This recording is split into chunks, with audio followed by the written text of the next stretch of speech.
우리에게 주시는 하나님의 말씀은 구약성경 역대하 20장 12절과 13절의 말씀입니다. 역대하 20장 12절과 13절 우리 두 절의 말씀인데요. 우리 다 같이 한 목소리로 읽겠습니다. 시작. 우리의 하나님이여 그들을 징벌하시 아니하시나이까. 우리를 치러오는 이 큰 무리를 우리가 대적할 능력이 없고 어떻게 할 줄도 알지 못하옵고 오직 주만 바라보나이다 하고 유다 모든 사람들이 그들의 아내와 자녀와 어린이와 더불어 여호와 앞에 섰더라. 주님이 함께 하시는 은혜가 우리의 삶 가운데에 특별히 우리가 함께 모여 드리는 모든 아까 기도해 주신 것처럼 모이는 모든 구역과 모든 소그룹 모든 모이는 자리마다 하나님의 은혜가 함께 하시기를 주님의 이름으로 축복합니다. 하나님은 언제나 어디서나 우리와 함께 하시는 분인 줄로 믿습니다. 믿어지십니까? 아멘. 그렇죠. 우리가 그것을 누리고 살아가고 있죠. 그리고 하나님은 우리의 기도를 들으시고 우리의 생각보다 더 크고 놀라운 역사로 우리의 걸음을 인도하시는 분이십니다. 이것도 믿어지십니까? 아멘. 사실 그럼 오늘 설교 끝났어요. 그런데 우리가 이 믿음 가지고 하나님 바라봤으면 좋겠는데요. 하나님께서 기쁘시게 받으시고 응답하시는 기도가 있습니다. 그것은 오직 예수 그리스도의 이름만 의지하여 오직 예수 그리스도의 이름에 의지하여 드리는 모든 기도를 하나님은 기뻐 받으십니다. 무슨 의미냐면 우리가 말로는 예수님의 이름으로 기도드립니다 라고 하지만 그 이름이 아닌 다른 것을 의지하며 드리는 기도는 받지 않으신다라는 겁니다. 하나님을 전적으로 바라보고 주님만 바라보는 기도를 주님은 원하시고 기다리시고 응답해 주신다는 겁니다. 하나님은 어디나 계시고 우리의 기도를 다 들으시고 언제나 우리와 함께 하시는 분입니다. 그러면서 우리가 그 삶의 자리에서 무엇을 가지고 주님을 바라보는지 그리고 무엇을 붙들고 기도하는지 하나님은 지켜보시는 거예요. 근데 우리의 삶을 돌아보면 가끔 그럴 때가 있어요. 너무 힘들고 어려운 고난이 찾아왔을 때에 생각지 못했던 어려움이 찾아왔을 때에 하나님이 나를 싫어하시나? 나를 시험하시나? 또 심지어는 더 많이 나가면 하나님이 안 계신 건 아닌가라고 그렇게 시험에 드는 사람들도 있더라고요. 왜 그럴까요? 왜 하나님이 그 삶에서 느껴지지 않을까? 생각해보니 그가 정말 주님만 바라보는 주님만 붙잡는 믿음이 없으니까 다른 것을 보려는 눈을 가지고 다른 것을 보는 눈으로 하나님을 바라보니 하나님이 보이지 않겠구나 싶더라고요. 마음에 두 마음을 품고 있기 때문에 그렇다는 겁니다. 주님을 믿는다면서 믿지 못하는 태도로 살아가고요. 주님을 바라본다고 하지만 주님이 아니라 다른 것을 바라보고 있는 우리를 보게 됩니다. 제가 이제 교회에서 카메라를 들고 사진을 찍을 때가 많잖아요. 카메라가 자동으로 그 초점을 맞출 때가 있는데 자동이 아니라 제가 수동으로 맞출 때가 있어요. 근데 그때에 제가 포커스를 초점을 어디에 놓느냐에 따라 사진이 천차만별이 됩니다. 제가 이 앞에 계신 우리 이 편한 이 구역을 바라보고 사진을 찍으면요. 뒤에 분들은 뿌옇게 나오게 할 수 있어요. 내 시선이 여기에 맞춰져 있으니까. 근데 반대로 제가 저 뒤에 앉아있는 목사님이 초점을 맞추고 사진을 찍으면 앞에 있는 분들은 뿌옇게 나오게 됩니다. 그것은 내가 어디를 바라보고 있느냐에 따라 내 몸의 방향, 시선의 방향은 같아 보일지라도 그 결과값이 다를 수 있다는 걸 우리에게 보여주는데요. 우리가 하나님을 바라보고 있다고 함께 교회에 나와 예배드리고 신앙생활하고 있다고 생각하지만 그 마음의 중심에 시선이 다른 곳에 닿아 있을 수 있다는 것입니다. 그러니까 분명한 사실은 우리의 생각과 우리의 마음이 자꾸 다른 곳으로 향하려 할지라도 하나님은 우리를 사랑하시고 우리와 함께 하시고 우리의 걸음을 인도해 주고 계신다라는 것입니다. 우리의 믿음의 눈을 열어서 주님을 바라보고 간절히 기도할 때에 우리는 내 생각보다 크신 내 삶에 이미 역사하고 계시는 하나님을 볼 수 있습니다. 근데 중요한 것은요. 우리가 때로 그래요. 내 경험, 내 감각을 가지고 하나님이 계신 걸 느끼고 싶어 합니다. 하나님이 나와 함께 하시는지 그저 나의 짧은 경험, 나의 작은 감각을 가지고 느끼려고 한다는 거예요. 근데요, 감각과 체험은 불완전하기 때문에 우리를 속이기가 쉽습니다. 여러분 혹시 플라시보 효과, 노시보 효과라고 들어보셨을까요? 혹시 들어보셨어요? 어떤 거냐면 플라시보 효과는 그거죠. 내가 질병이 있어요. 근데 이 질병에 딱 맞는 약은 없다 할지라도 그것이 아니라 할지라도 이 약을 먹으면 내가 나을 거야 라는 기대감을 가지고 먹으면 그 기대감 속에서 더 많은 효과를 볼 수 있다는 겁니다. 근데 반대로 노시보 효과는 반대라는 거예요. 내 삶이 힘들고 어렵다고 자꾸 묵상하고 생각하다 보면 없던 어려움도 생겨나고 내 마음은 그걸 이겨낼 힘을 잃어버린다는 거예요. 일례로 한 사람이 공장에 그 얼음 냉동 창고에 갇힌 적이 있어요. 냉동 창고 안에 갇혀 있으니 난 이제 꼼짝없이 얼어 죽겠구나 생각을 한 거죠. 시간이 지나면서 그 몸은 끝에서부터 썩어 들어가기 시작합니다. 동상이 걸리고 점점 몸은 추워서 체온을 유지하기 힘들다고 느껴졌어요. 그런데 그 사람이 이제 결국 동사에서 죽고 나서 나중에 발견됐는데 알고 보니 냉동 창고에 전원이 들어와 있지 않던 거예요. 사실은 얼어 죽을 만큼 추운 날씨가 아니었지만 그 사람의 생각과 믿음이 여긴 냉동 창고고 난 이제 죽게 생겼구나라고 믿으니까 그 몸이 정말 동사, 차가운 곳에 있었던 것처럼 피부 끝에서부터 썩어 들어가는 동사의 모습을 보였다는 거죠. 결국 사람의 생각과 마음이 그 사람의 그 인생 가운데 얼마나 큰 영향을 미치는지 우리에게 보여주는 것이라고 생각하는데요. 우리의 감각과 체험이 우리를 충분히 속일 수 있다라는 것을 보여주는 이야기입니다. 보이지 않아도 공기가 존재하듯이 하나님의 은혜와 능력은 항상 우리와 함께하고 계십니다. 근데 우리가 그것이 당장의 눈에 보이지 않으니 내 생각대로 내 마음대로 판단하고 그것을 다른 것으로 보려고 하다 보니 실수하고 걸려 넘어지게 되는 거예요. 그러나 우리가 그것을 삶으로 경험하고 믿음으로 받고 날마다 하나님의 은혜 안에 살고 있다는 것을 우리는 인정하고 그것이 내 손에 잡히지 않는다 할지라도 믿음의 눈으로 주님을 바라보아야 합니다. 우리는 주님 안에 살고 있습니다. 아멘이십니까? 아멘. 그렇죠. 우리의 생명은 주님의 손에 달려 있습니다. 오늘 하루 우리가 이 자리 가운데 나와 예배의 자리에 모여 있긴 하지만 하나님이 허락하지 않으셨다면 오늘 우리 하루는 없을 수 있는 거예요. 어제 잠들고 오늘 일어나는 일이 어쩌면 매일 반복되는 일상 속에 당연하다 여기고 있지만 오늘 일어날 수 없을 수도 있는 겁니다. 지난 주일날 제가 전화를 받고 노블리스 요양원에 달려갔습니다. 우리 정병윤 장로님이 위독하시다라는 얘기를 들었어요. 건강이 좋지 않으셔서 가서 만나고 기도를 하고 돌아왔는데 돌아올 때만 해도 좀 위독하시긴 하지만 괜찮을 것 같아요 라고 말씀하셨었어요. 오늘 밤 지나고 내일 다시 결과를 들을 수 있겠구나, 내일은 좀 회복되셨으면 좋겠다라는 마음으로 돌아왔는데 집으로 돌아오고 나서 얼마 지나지 않아서 다시 연락이 왔습니다. 목사님, 아버지께서 돌아가셨어요 라고 얘기하시더라고요. 너무 아버지가 소생되길 원하셨고 회복되길 원하시기도 했지만 그것이 우리의 손에 달려있지 않음을 우리는 볼 수 있었습니다. 다 생명이 주님께 속한 것이기 때문에 오늘을 살고 내일을 사는 것이 당연한 것이 아니라 하나님의 뜻과 계획 안에 있다는 것을 인정해야 되는 것이죠. 모든 것이 하나님의 은혜가 아니고서는 설명되지 않는 것들이 우리 삶에 가득 채워져 있습니다. 하나님의 주권, 인도하심이 우리 삶을 가득 채우고 있는 거죠. 그러므로 우리는 다른 것을 구할 것이 아니라 오직 주님을 바라보고 오직 주님만 구하고 살아야 하는 것입니다. 주님의 말씀에 귀를 기울이고 내 생각으로는 전혀 판단되지 않는 상황과 사건들 속에서 크고 놀라운 일을 이루어 가시는 주님을 말씀에 비추어 믿음으로 바라보아야 하는 것입니다. 그래서 주님께서는요, 고난이 와도 힘들고 지쳐고 넘어져도 우리가 피할 길을 내주시는 분이십니다. 그 길에서 힘을 얻을 유일한 방법을 우리에게 알려주시는데요, 그 길은 바로 기도입니다. 우리가 기도할 때 그것을 통해 피할 길을 알 수 있고 피할 길을 찾을 수 있고 하나님께서 공급해 주시는 힘을 얻을 수 있는 것이죠. 오늘 본문에 등장하는 여호사밧 왕은요, 광야 같은 인생길 가운데 살아간 우리에게 무엇이 진짜 중요한가를 다시 한번 보여주는 사람입니다. 그는 다윗의 혈통을 이어받은 남유다의 네 번째 왕이었고요, 성경은 그를 선한 왕이었다라고 기록합니다. 성경에는 이 여호사밧에 대한 기록이 꽤 긴데요, 역대하 17장부터 20장까지 그 왕에 대한 기록이 나옵니다. 그 중에 역대하 17장 3절부터 6절에 보면요, 여호사밧에 대해서 이렇게 얘기하는데 우상을 따르지 않고 하나님을 구하며 그 계명을 따라 살았음을 기록합니다. 그는 하나님 앞에 전심으로 결단한 왕이었다고 설명하고 있는 거예요. 그런데 이 여호사밧처럼 우리도 하나님의 자녀로 세상을 살아가면서 세상 앞에 무릎 꿇지 않고 어떤 상황 가운데도 주님을 붙들고 살아가기를 원하죠. 그렇게 살아가기를 원하고 살아가야지, 살아가야만 해 생각은 하지만 그렇지 못한 경우를 너무 많이 봅니다. 근데 그렇게 우리가 힘들고 넘어져 그 길을 갈 수 없겠구나 생각이 들 때 하나님이 우리에게 주신 가장 강력한 무기, 그 무력감과 그 넘어지려고 하는 어떤 장애물로부터 우리를 지켜주시는 무기는 바로 기도라고 하는 것입니다.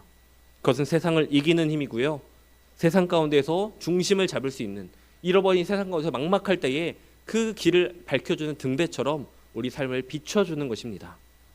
근데 그 기도에서 중요한 것은 그 기도가 최후 마지막 방법이 아니라 최초에 가장 먼저 택해야 되는 것이 바로 이 기도라는 거예요.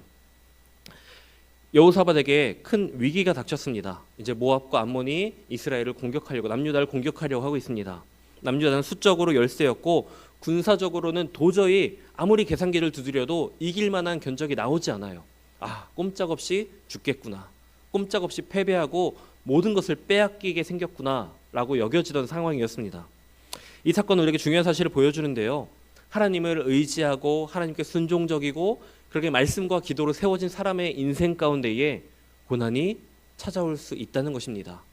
기도했으니까 고난이 없겠지, 나 성경 일독했으니까 고난이 없을 거야, 나 주일 예배 새벽 예배 빠지지 않았어, 내 삶은 고난이 있으면 안 돼라고 생각하는 건 잘못된 생각이라는 겁니다. 하나님의 사람에게도 고난은 언제나 찾아올 수 있습니다. 그런데 하나님은요, 중요한 것은 그 하나님의 사람에게 고난이 찾아올 때에 고난을 이길 힘과 그 길과 방법을 알려주신다라는 거예요. 여호사밧은 왕이었고 군사령관이었습니다. 전쟁에 대해 누구보다 잘 아는 사람이었어요. 근데 그의 눈에 도저히 이길 방법은 보이지 않았겠죠. 근데 그때 그는요, 사람에게 의지하지 않고 곧바로 하나님께 기도했습니다. 오늘 본문 3절에 보니까요, 여호사밧이 두려워하여 여호와께로 낯을 향하여 간구하고 온 유다 백성에게 금식하라 공포하매 라고 나옵니다. 적군이 쳐들어온 상황에서 그는 여호와께로 낯을 향하여 그 얼굴을 주님께로 향하고 주님의 도우심을 구하며 기도했다는 거예요. 이 나라 저 나라 찾아다니면서 우리나라 이렇게 위험합니다, 도와주십시오, 나 좀 도와주세요라고 다른 나라 다른 열강의 그런 것을 도움을 요청한 것이 아니라 제일 먼저 하나님 앞에 나아가 기도했다는 것입니다. 사람의 방법을 찾지 않았습니다. 하다가 안 돼서 마지막으로 하나님께 가야지, 이런 모습이 아니라 그 문제를 발견하자마자, 문제를 직면하자마자 바로 나아가서 한 것이 하나님 앞에 기도했다는 것입니다. 근데 그 기도를 어떻게 했냐면 12절 말씀에 보니까요, 우리 하나님이여, 우리를 치러 오는 이 큰 무리를 우리가 대적할 능력이 없고 어떻게 할 줄도 알지 못하고 오직 주만 바라나이다 라고 말합니다. 오직 주만 바라봅니다. 저 백성들을 보니, 내 대적들을 보니 나는 이길 힘이 없는데 그것에 대한 도움을 다른 데서 찾는 것이 아니라 오직 주만 바라봅니다 라고 고백하는 겁니다. 모든 것을 주님께 맡기고 주님만이 하실 수 있음을 고백하는 것이죠. 그리고 이것은 우리가 드려야 될 우리 기도의 모습이기도 합니다. 우리는요, 막상 힘든 일이 생기면 일상에서 내 도움을 찾습니다. 내 경험, 내 주변 사람들, 그리고 내가 가진 재물, 내가 가진 지위로 어떤 도움을 받을 수 있을까를 먼저 고민하고 연락해보고 찾아보게 되죠. 근데 이 기도의 모습을 바라보면 우린 기억해야 됩니다. 기도는 마지막 수단이 아닌 거예요. 마지막으로 기도하는 것이 아니라 어려움이 닥치면, 문제가 찾아오면 바로 즉시 기도부터 해야 된다는 겁니다. 모든 방법을 다 써보고 이제 하나님밖에 남지 않았어가 아니라 모든 문제 앞에 문제보다 크신 하나님을 바라보고 기도해야 되는 것이죠.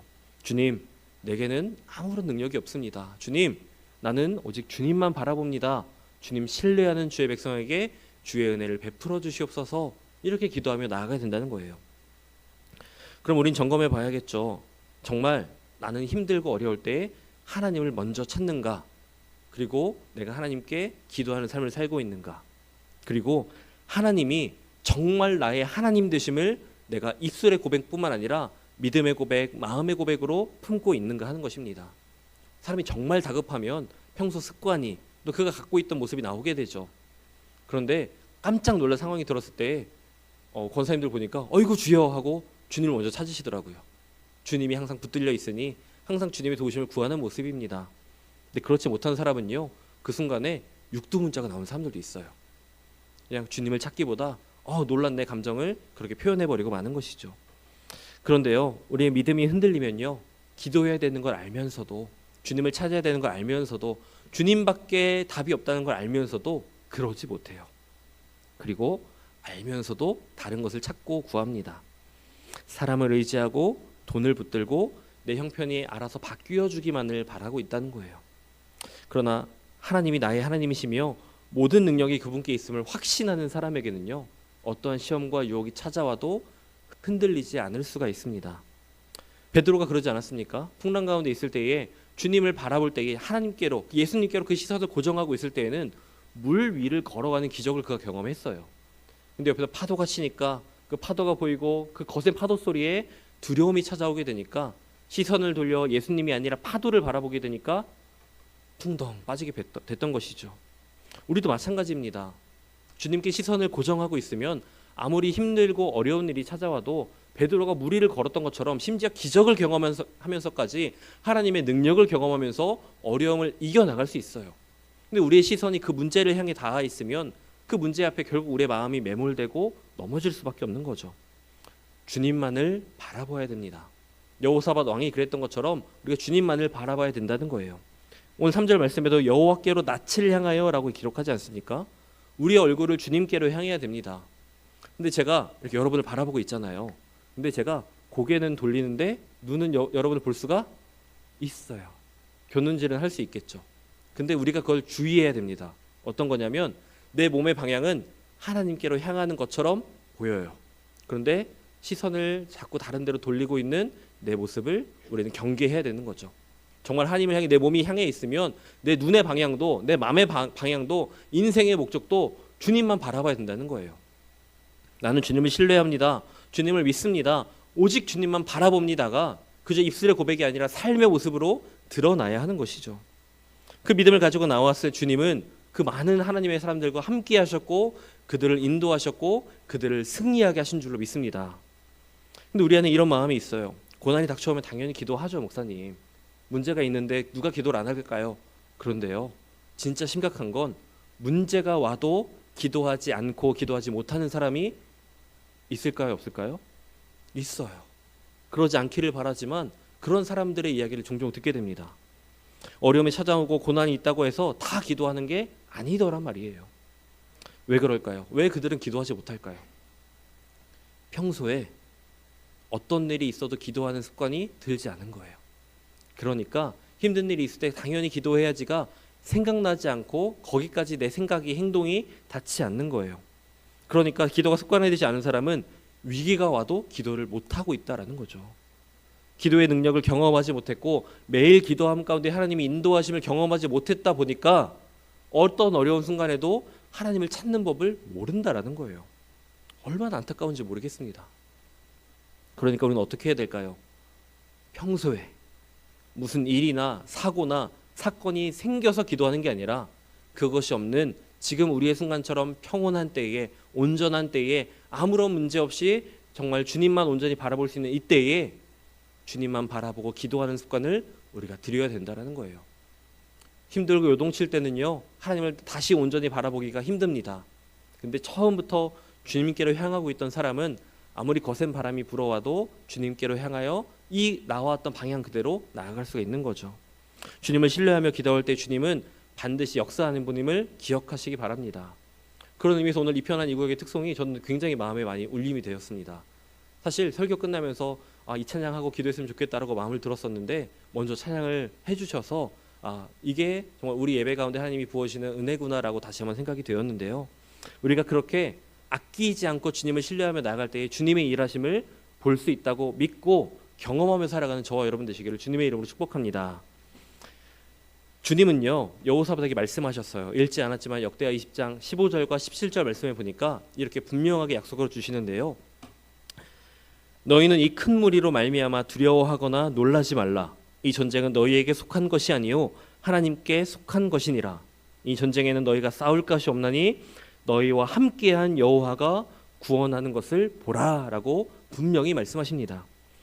주님께서 이 분명한 약속의 말씀을 주셨을 때 여호사밧은 어떻게 했을까요? 하나님, 아무리 그 말씀 주셔도 숫자가 계산이 안 맞아요. 이거는 하나님을 믿고 나아가기가 불가능한 상황입니다. 했을까요? 아니, 기다려보세요. 우리 숫자가 더 많아지면 싸울게요. 했을까요? 아니에요. 여호사밧은요, 그 말씀을 붙들고 말씀을 이루실 주님을 신뢰하며 믿음으로 나아갔습니다. 그 말씀을 붙들고 여호사밧이 군대 앞에 누구를 세우냐면 찬양대원들을 세워요. 찬양대. 하나님을 찬양하는 사람들을 맨 앞에 세웠습니다. 적군은요, 지금 어떤 모습으로 있냐면 칼과 창과 방패를 들고 언제든 찔러서 그들을 공격하려고 지금 호시탐탐 기회를 보고 있어요. 그런데 이 여호사밧 왕은 그 맨 앞에 아무런 무력의 충돌을 대비할 수 없는, 진짜로 칼과 창으로 맞서면 이길 수 없는 찬양대원들을 세웠다 이 말입니다. 여러분 이해가 되세요? 앞에서 나를 칼 들고 위협하는데 나는 앞에서 악기를 들고 찬양하고 있는 거예요. 그들은 나를 공격하겠다고 죽이겠다고 와 있는데 나는 그저 하나님을 높여 찬양하고 있을 뿐입니다. 어떻게 그럴 수 있었을까? 이 여호사밧에게는요, 앞의 상황은 너무 크고 두렵고 무섭지만 하나님이 말씀하시니까, 하나님이 내게 말씀하셨으니까 반드시 그대로 이루어지리라 하는 믿음이 그 안에 있었다라는 거예요. 눈앞의 상황이 두려우면 그 말씀이 붙들려지지 않을 수도 있어요. 그러나 그는 온전한 믿음의 사람이었고 하나님의 음성을 신뢰하는 사람이었기 때문에 이런 믿음의 모습을 보여주었다라는 겁니다. 결국 그 믿음의 행동 앞에, 그 믿음의 순종의 반응 앞에 하나님은 친히 싸우셔서 남유다가 손 하나 까딱하지 않고 이 전쟁 가운데 승리하게 됩니다. 이것이 하나님의 방법이라는 거죠. 하나님은 그렇게 우리의 믿음을 보십니다. 우리가 아무것도 하지 않고 가만히 있는 그것을 원하시는 것은 아니지만 우리가 주님을 온전히 바라보고 신뢰하는 믿음으로 나아가는 것을 원하고 기다리시는 거죠. 그래서 주님은 17절에도 보니까 그 말씀하시는 거예요. 내가 할 거라고, 다 내가 전쟁을 승리하게 할 거라고, 내가 너희를 구원할 거라고 말씀하시지만 17절 중간에 보니까 내일 그들을 맞서 나가라 라고 이야기하십니다. 난 사실 그 자리를 피하고 싶은데, 그 자리를 감당할 힘과 능력이 없어 보이는데 주님은 그 자리에 나가라고 말씀하시는 거예요. 왜요? 내가 함께 해주니까. 하나님이 함께 하시고 승리케 하실 것이니 그것을 믿고 나가라 말씀하신 겁니다. 믿음으로 반응해야 되는 거죠. 기도하고 주님의 일하심을 믿으면서 내 생각과 내 마음을 단단하게 만들어가는 것도 좋은데 그 안에서 하나님이 행동하기를 원하신다면 하나님의 음성을 듣고 한 걸음 한 걸음 떼어 옮기는 그 모습도 우리 안에 필요하다는 겁니다. 삶의 자리에서 내게 맡겨진 역할을 감당해야만 되는 거죠. 나 못해요, 나 할 수 없어요, 주저앉아 있는 것이 아니라 하나님이 일하실 것을 믿고 한 걸음 한 걸음 나아가야 되는 것입니다. 주님을 찬송하고 기뻐하면서 이미 나를 승리케 하실, 아니 이미 승리한 전쟁 가운데 우리를 초대하시는 예수님을 붙들어야 되는 것입니다. 사랑하는 성도 여러분, 여러분 안에 두려워할, 걱정해야 될 많은 이유가 있으십니까? 그것이 여전히 많은 기도의 제목으로 붙들려 있으시겠지요. 그러나 여러분 두려워하지 않으셨으면 좋겠습니다. 그것 때문에 삶에서 용기를 잃지 않으셨으면 좋겠어요. 왜냐하면 오늘 말씀에서 보여주신 하나님은 반드시 우리를 승리케 하시고 문제를 해결해 주시고 하나님을 찬양하게 만드시는, 우리의 존재 목적대로 하나님께 영광 돌리며 살아가는 길로 우리를 인도해 주시기 때문입니다.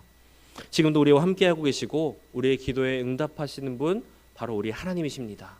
그 하나님이 우리에게 약속해 주시는 것, 너희가 싸우는 게 아니라 내가 싸울 거야, 너희가 이길 시험 없고 내가 다 승리케 할 거야. 우리가 그 주님을 바라보고 나아가며 믿음으로 정말 마지막 수단으로 주님 붙잡는 게 아니라 가장 최선의 최초의 고백으로 주님밖에 없습니다 고백하며 나아갈 때에 주님의 일하심을 반드시 경험하고 누리며 기도의 응답을 체험하고 살아가는 저와 여러분 되시기를 주님의 이름으로 축복합니다. 아멘. 기도하겠습니다.